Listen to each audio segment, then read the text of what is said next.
Hello everyone. Aku Viola Glenna Dablikur dari program Saudara semester 1 akan menjelaskan mengenai tugas pengantar ilmu agama. Let's get started. Pada semester ini saya mempelajari mengenai berbagai hal terkait agama Hindu dan agama Buddha serta keterkaitannya dengan aspek-aspek kehidupan yang ada di keseharian manusia.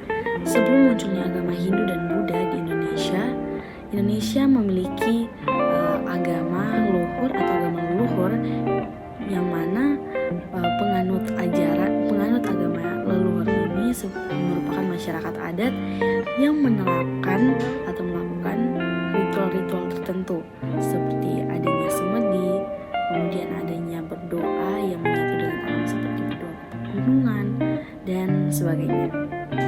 Nah, dalam penyembahan yang mengarah pada alam, contohnya seperti adanya semedi, kemudian sesajen, atau ibadah-ibadah serta penyembahan-penyembahan yang mengarah pada alam seperti berdoa di gunung, berdoa kepada pohon atau sebagainya, itu sebenarnya bisa kita lihat sisi positifnya, dimana secara tidak langsung ketika kita melihat masyarakat adat melakukan ibadah-ibadah tertentu dengan ritual tersebut, di situ kita melihat bahwa manusia dan alam sebenarnya memiliki keterikatan melalui adanya interaksi antara manusia dan alam. Sebenarnya ini bisa menjadi poin penting yang bisa dipelajari bagi kita di masa modern ini, karena pada saat ini banyak krisis yang terjadi, dan salah satunya yaitu krisis ekologi atau krisis lingkungan yang semakin parah karena adanya perusakan alam seperti terjadinya pemanasan global, kemudian adanya kepunahan hewan-hewan dan tumbuhan, eksploitasi sumber daya alam dan sebagainya yang merugikan alam kita. Kita dapat belajar bahwa sebenarnya kita harus bisa untuk mengelola, kita harus bisa untuk melestarikan alam kita. Kita bisa menerapkan ajaran yang diajarkan oleh agama Buddha, yakni Sang Buddha mempercayai bahwa manusia itu memiliki keterikatan dengan alam, yang mana melalui kita menunjukkan cinta kasih dan melalui kita menjaga dan melestarikan alam, itu akan membawa kita pada kesehatan pikiran kita. Dalam menghadapi krisis yang terjadi saat ini, kita bisa menerapkan bahwa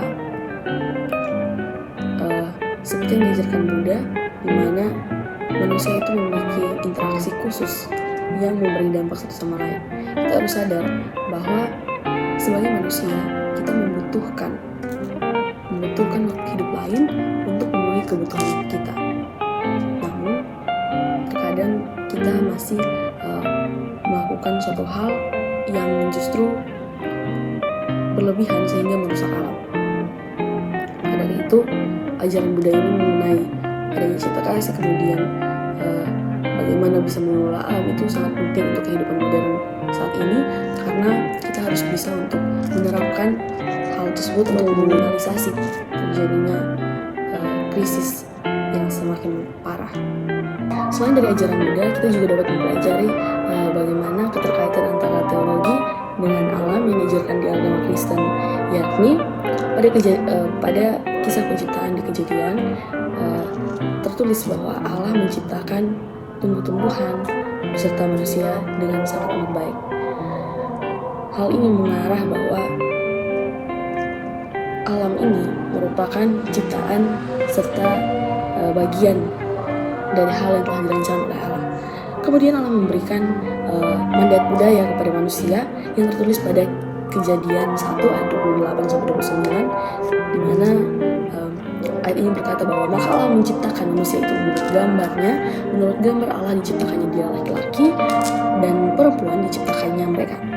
Allah memberkati mereka, lalu Allah berfirman kepada mereka, beranak cuculah dan bertambah banyaklah, penuhilah bumi dan taklukkanlah itu, berkuasalah atas ikan-ikan di laut dan burung-burung di udara dan atas segala binatang yang merayap di bumi. Hal ini dapat kita pelajari bahwa segala sesuatu yang ada di bumi ini merupakan hasil dari ciptaan Tuhan. Kita harus menyadari bahwa Tuhan saja telah memberikan mandat budaya yang mana kita harus bisa untuk menunjukkan sikap kita yang sebenarnya merupakan gambar dan rupa Allah tersebut untuk melakukan mandat yang telah dititipkan pada kita. Mandat yang harus dilakukan yakni beranak cuculah tadi serta berkuasalah atas segala yang ada di muka bumi ini.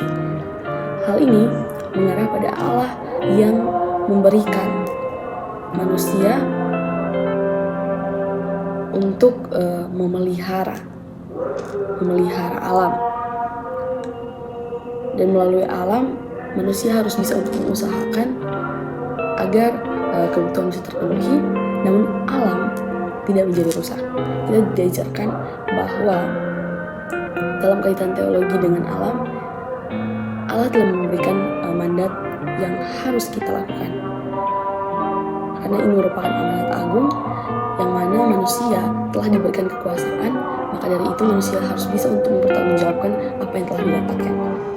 Nah, itu dia tadi pembahasan mengenai keterkaitan ajaran-ajaran mengenai krisis ekologi yang terjadi saat ini dan ajaran yang harus kita terapkan sebagai bentuk relevansi di masa modern ini. Semoga dengan apa yang saya sampaikan bisa memberikan edukasi bagi kita semua dan bisa menjadi ilmu baru yang dapat dipelajari. Apabila terdapat kesalahan kata yang saya ucapkan, saya mohon maaf. Sekian dari